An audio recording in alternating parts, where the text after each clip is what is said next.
Hello friends, तो ये है ये दिल मेरा एपिसोड 6 का सेकंड पार्ट। स्टार्ट करते हैं। फरहान का दफ्तर का कुछ काम था कराची में, तो मैं इनके साथ आ गई। मैंने कहा अपने दफ्तर का काम निपटाएं, मुझे बाजी के पास छोड़ दें। बहुत अच्छा किया। देखो ना, इसी बहाने मुलाकात हो गई, वरना ना मेरा लाहौर में आना होता है और ना तुम लोगों का यहाँ पर। और तुम्हें पता है, मेरी अम्मा जी और अब्बा जी से भी कब से बात नहीं हुई। आप कभी चक्कर लगाओ ना घर का। हाँ आऊंगी। अभी तो फारूक और मैं शायद यूरोप जाएंगे, उसके बाद आऊंगी।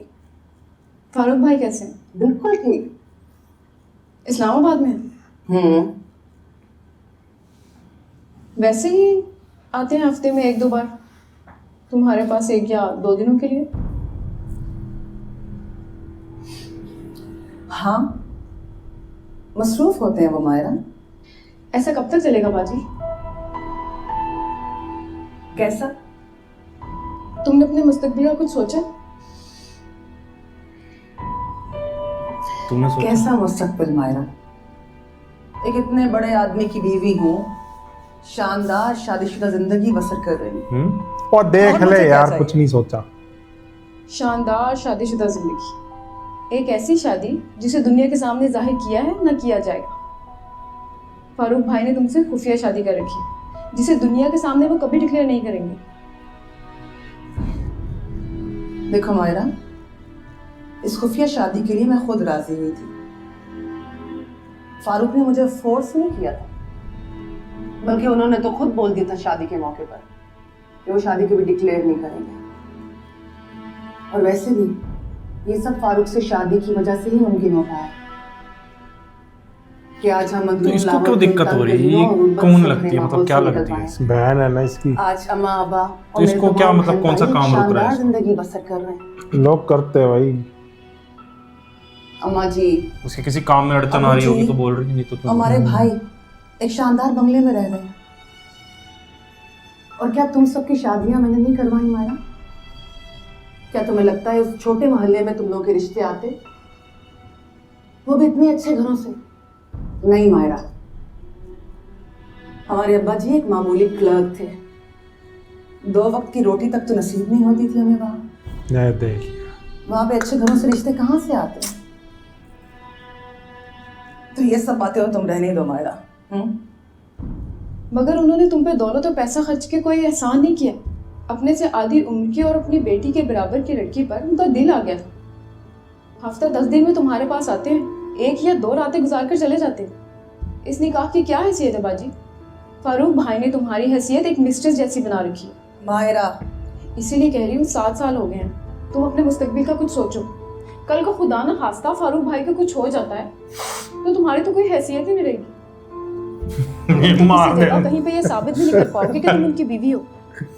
आगा छोड़, उसके नौकर ने सुन लिया ना, अली बख्श ने, वो नहीं छोड़ेगा इसको। ताकि कल को खुदा ना खास्ता फारूक भाई को कुछ होता है तो कम से कम तुम्हारी औलाद को इसका हक तो मिले, वरना तो उनकी पूरी जायदाद की मालिक उनकी इकलौती बेटी बन जाएगी। वो घर में हाय मेरा हाथ पे सड़ता है, वो बददुआएं दे रहा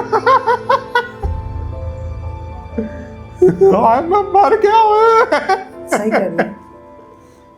अच्छा चलो छोड़ो, आओ खाना खाएं। वो गया, मैंने तेरा क्या बिगाड़ा था? क्या सोच रहे हैं साहब? नूर के बारे में सोच रहा हूँ। बेबी को क्या हुआ? वो तो बिल्कुल ठीक है। खाने की मेज पर भी आपके साथ खुश खुश बैठी थी। नहीं, खुश तो लग रही थी, बल्कि बहुत ज्यादा खुश लग रही थी। यूनिवर्सिटी से जब घर वापस आती थी तो काफी देर तक मूड ऑफ रहता था। आज शाम को घर आई है तो खुश खुश आई। कोई फिक्र है क्या आपको साहब? बेबी के बारे में कोई सोच है क्या? नहीं, मुझे ऐसा लगता है कि नूरे जान की जिंदगी में आई किसी तब्दीली को मैं मिस कर रहा हूं। मैं नोट कर रहा हूं कि मामूल से ज्यादा खुश रहने लगी है वो। घर में भी चहकती फिरती रहती है। और पिछले दिनों जब मैं घर पे नहीं था तो वो जरा से भी नहीं डरी। और वो लिफ्ट में, मेरे बगैर वो लिफ्ट में जाने का तस्वुर भी नहीं कर सकती थी। जरा से भी नहीं डरी, एकदम नॉर्मल थी। मैं भी इसी बात पर हैरान हूं साहिब।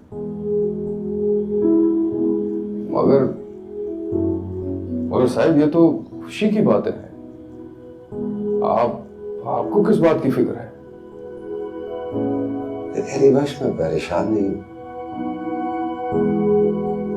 मैं महसूस कर रहा हूं कि मेरी बेटी की जिंदगी में कुछ बदल रहा है जो मुझसे शेयर नहीं करना चाहती। कहीं कोई तब्दीली आ रही है जिससे वो बहुत खुश है, लेकिन अपनी सोचों में मुझे शामिल नहीं करना चाहती। बाप की उंगली पकड़कर चलना शुरू करती बेटी कब बड़ी हो जाती है पता ही नहीं चलता। जिसे मैं हाथ पकड़कर चलना सिखा रहा था, आज वो इतनी बड़ी हो गई है कि इसको हमने गर्दन पकड़ के चलना उससे सिखा अपनी सोचें छुपाने लगी। उसकी आंखों में देख के उसकी खुशी और उसके दुख को बता देता हूं। वो ये समझती है कि अगर वो अपनी सोचें छुपा लेगी तो मुझे उसकी दिल की खुशियों का पता ही नहीं चलेगा।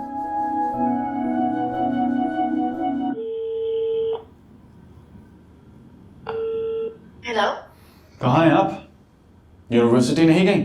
गई थी लेकिन घर जल्दी वापस आ गई। इतना मुश्किल प्रोजेक्ट है, उसी की तैयारी कर रही हूँ। तुम बताओ, खुद तुम जल्दी क्यों आ गए थे? आगा जान तुम्हें इतना रोकते रहे, तुम रुके ही नहीं। क्या हुआ, कोई आखिरी बार तो नहीं आया ना? दोबारा आ जाऊंगा। अच्छा ये बताओ, तुम मेरे ऑफिस आ सकती हो? कब? अभी। अभी? ज़्यादा प्रॉब्लम? नहीं, मैं बस पढ़ ही रही थी। कोई ज़रूरी काम है क्या? ऑफिस क्यों बुला रहे हो? बस एक काम है, ज़्यादा सवाल ना करो, बस जल्दी आ जाओ। ओके लेकिन अमान, बाय।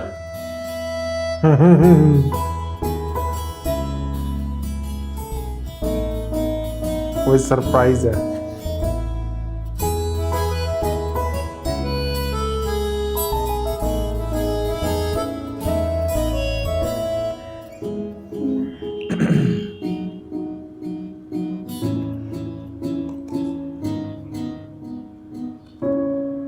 अली बख्श।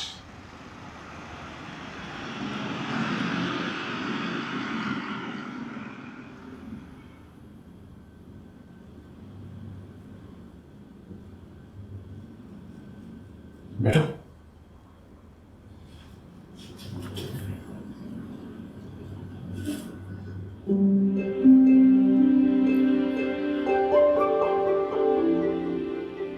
कॉफी पियोगी या चाय?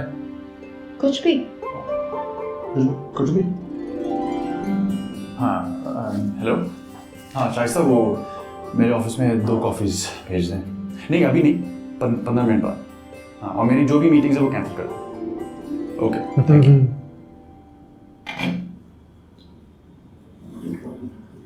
आप जो शानदार तुमने पिएंगे। मुझे अचानक क्यों बुला लिया? इतने जरूरी प्रोजेक्ट पे काम चल रहा है, सारे लोगों ने काम डिवाइड किया हुआ है। देखो ना,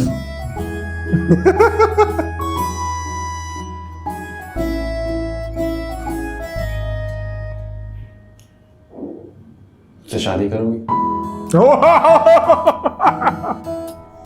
ओ भाई साहब, देखो तुम मुझे बहुत अच्छी लगती हो। जब से तुम्हें पहली बार देखा तब से बहुत अच्छी लगती हो। ऐसे ना देखो मुझे, मैं बस थोड़ा सा नर्वस हूँ। पहली बार किसी को प्रपोज कर रहा हूँ तो थोड़ा भी नहीं, बहुत मुस्कुरा nervous के हूँ। ना देखिए।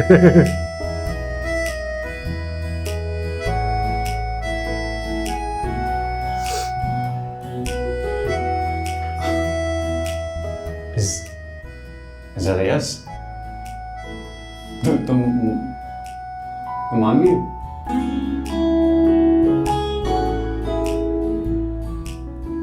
ओके ये नूडल है ना आपके लिए?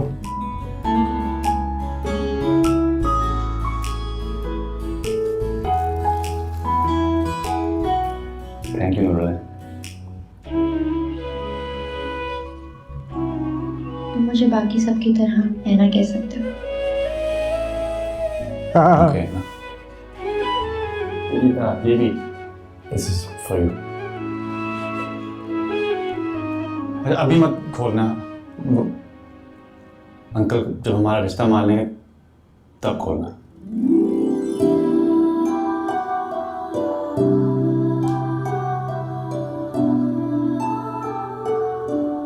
मुझे बिल्कुल आइडिया नहीं था तुमने मुझे इसलिए बुलाया है यहाँ पे। तो और क्या करता, हर वक्त हर जगह तुम अपने गार्ड्स के साथ होती है, तो और कहाँ प्रपोज करता? अगर करता तो फिर वो क्या नाम है हमें देख रहा होता। इमेजिन एंड आई नो कि ऑफिस कोई रोमांटिक जगह नहीं है प्रपोज करने के लिए, लेकिन मैं अब तुम्हें इटली और फ्रांस तो नहीं लेकर जा सकता था, so this was my only option. I hope that's okay. भाई जल्दी नहीं हो रहा ये। जान से कौन बात करेगा? लेट्स सी, मैं वो ऑफिस पे चेक करता हूँ।